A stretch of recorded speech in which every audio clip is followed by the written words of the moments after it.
significa amar a Dios con mucha o con toda la consistencia que podamos.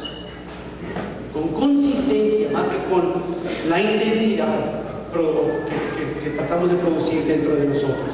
Consistencia en todas las áreas de nuestra vida, sin quitar o poner una fuera de su ámbito. El propósito y la disposición interna, entonces, para guardar este mandamiento, hermanos.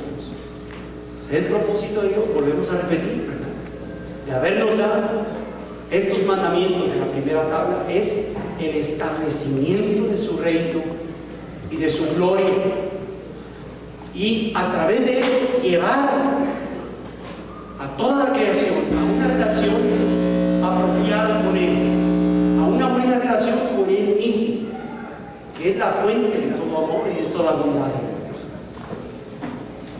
Y nuestro propósito, entonces, al amar a Dios, fundamentalmente también es vivir para su mayor gloria, vivir para el establecimiento de su reino, vivir para que el propósito de Dios sea cumplido y llevado a cabo a su plenitud aquí en la tierra.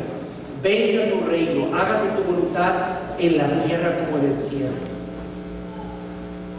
Entonces, el propósito nuestro es hacer el propósito de Dios nuestra prioridad en la vida.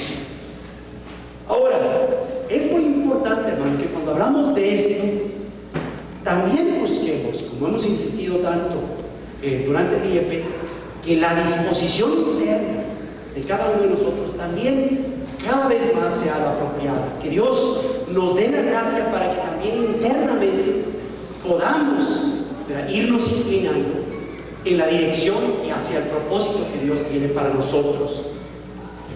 Entonces, alguien pudiera, si hiciéramos nosotros la pregunta, oye, esto es cuestión de obediencia solamente, pues tendríamos que responder sí o no, dependiendo del significado de obediencia que tengamos en la mente. Porque en muchas ocasiones pensamos en la obediencia solamente como en llevar a cabo y cumplir con ciertas directrices. Si eso es todo, entonces no es suficiente, hermanos. Pero si por obediencia entendemos la sumisión completa de nuestra vida, el tratar de adentrarnos en el corazón de aquel a quien queremos obedecer, en donde queremos obedecer no únicamente como un requisito, sino desde el fondo de nuestro ser, entonces sí es cuestión de obediencia, porque queremos que nuestro interior también sea conformado a nuestras acciones externas. Entonces, no solamente nos interesan las acciones por la obediencia externa, hermanos, sino también lo que hay dentro de nosotros, nuestra orientación interior. Entonces, por lo mismo, hermanos, queremos cada vez más y más que Dios se una, nosotros unirnos a Dios, adherirnos a Él, en el interior, que su gracia y su Espíritu Santo nos permiten de tal manera que podamos cumplir el mandamiento de amarlo a Él, de obedecerlo, de honrarlo, de cumplir sus mandamientos desde el fondo de nuestro corazón. Y tradicionalmente, hermanos, pudiéramos decir que esta disposición interna consiste en la fe, en la esperanza y en la caridad. Estas tres, hermanos, en las Escrituras van muy frecuentemente de la mano. Lo vemos en Corintios 13. Ahora subsisten la fe, la esperanza y la caridad, pero la mayor de ellas es la caridad. Y hay otros pasajes también. Para muestra un botón, en 1 Tesalonicenses 1, 2 al 3 dice: en todo momento damos gracias a Dios por todos vosotros, recordándoos sin cesar en nuestras oraciones. Tenemos presente ante nuestro Dios y Padre la obra de vuestra fe, los trabajos de vuestra caridad y la tenacidad de vuestra esperanza. Entonces, el amor de Dios, hermanos, también debe de traducirse en nosotros en una disposición interior que nos lleve a cumplir los mandamientos como Él quiere. Amamos a Dios con acciones externas y queremos que su amor brote dentro de nosotros y que su amor dentro de nosotros corresponda también a lo que estamos haciendo. Y algo que nos puede ayudar a entender esto un poco es la distinción tradicional, hermanos, para hablar acerca del amor.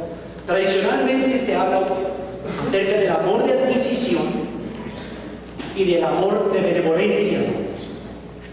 El amor de adquisición es cuando amamos por el hecho de recibir algo porque necesitamos eso. Necesitamos o deseamos eso que estamos amando. En otras palabras, amamos pensando en nuestro bien. Es el amor de adquisición. Y el amor de benevolencia es más bien cuando amamos pensando en el bien de la otra persona, no porque necesitemos a la otra persona, sino pensando en el bien de la otra persona. Entonces, si vemos, ¿verdad?, una vaca por ahí, le decimos, te amo, vaca. O sea, a lo mejor lo que estás pensando es en el steak que quieres comer, ¿verdad? Ahí. O si le dices a tu vecino, amo mucho tu Mercedes-Benz, ¿verdad? A lo mejor se va a poner nervioso porque dice, oye, pues, ¿qué pretendes con él? Pues estoy pensando en mí mismo, tengo hambre, me gustaría tener un carro bonito. Son ejemplos sonsos, ¿verdad? Pero nos ayudan a explicar un poco por qué amamos. Y eso pasa, por ejemplo, con un niño, con un hijo, cuando está en sus primeros meses y años. Fundamentalmente el hijo ama a su mamá y a su papá con un amor de adquisición, ¿verdad? ¿Por qué? Porque necesita de ellos, y conforme crece el niño va aprendiendo que los demás también tienen valor en sí mismos, y de hecho la relación hasta termina invirtiéndose cuando crece, ¿verdad? Los papás, ¿verdad?, pues ya no le están dando mucho al hijo a cambio, y más bien el hijo es el que comienza a dar mucho más a los padres. Y eso es un signo de madurez en el ser humano, cuando aprendemos a ir amando, ya no tanto con un amor de adquisición, sino con un amor de benevolencia. Pero toda la pregunta es, hermanos, y en muchas ocasiones pues existe de una manera mixta, una amistad, pero pues nosotros amamos y recibimos mucho, y hasta necesitamos de esa amistad, pero también damos mucho y amamos por quien es la otra persona. Entonces, no se trata de que es uno o lo otro, sino que en nuestra vida se dan los amores muchas veces de manera mezclada. E iremos madurando, y ojalá vayamos madurando, para que nuestro amor cada vez sea más un amor de benevolencia. Sin embargo, ¿cómo se aplica esto a Dios? ¿Cómo amamos a Dios? Dice C.S. Lewis, en un libro que él escribió de los 4 amores, dice: nunca llega el momento, es decir, la madurez en el ser humano, en que podemos decir que ya no necesitamos a Dios. Es decir, Dios va a ser siempre, hermano, nuestra fuente de salvación y redención. No va a llegar el momento en que digamos, Dios, ya no te necesito, entonces puedo amarle con amor de benevolencia. ¿Sí me estoy explicando? No es el caso en que se aplica nuestra definición de amor de benevolencia como el ideal al que aspiramos, así tal cual en nuestro amor a Dios. Lo necesitamos, y es más, cada vez queremos necesitarlo más, si así fuera. Lo queremos porque Él es la fuente de nuestra gracia, es quien perdona nuestros pecados, y siempre tendremos necesidad de Él. Pero esta necesidad no es una necesidad egoísta. No debemos de luchar, ¿verdad?, de erradicarla de nosotros, sino más bien de responder en gratitud a lo que recibimos de Él y que no podemos prescindir cuando lo amamos a Él, porque sí tenemos necesidad de Él. Entonces respondemos en agradecimiento, porque Él es quien es y nos salva, nos redime, nos perdona. Sin embargo, también podemos cada vez más, hermanos, amar a Dios por Él mismo. Vamos a tratar de explicarnos. Amar a Dios por Él mismo, porque en efecto Dios no nos necesita. Dios no es más o menos si le amamos o no le amamos, hermanos. No necesita obtener algún beneficio de nosotros.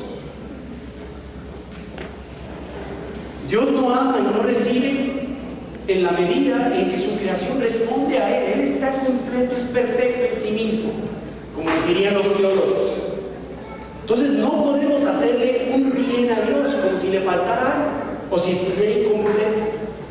No podemos satisfacer sus necesidades como si Él necesitara algo, como lo haríamos con otro ser humano. Pero nosotros sí, como acabo de decir, lo necesitamos desesperadamente. Entonces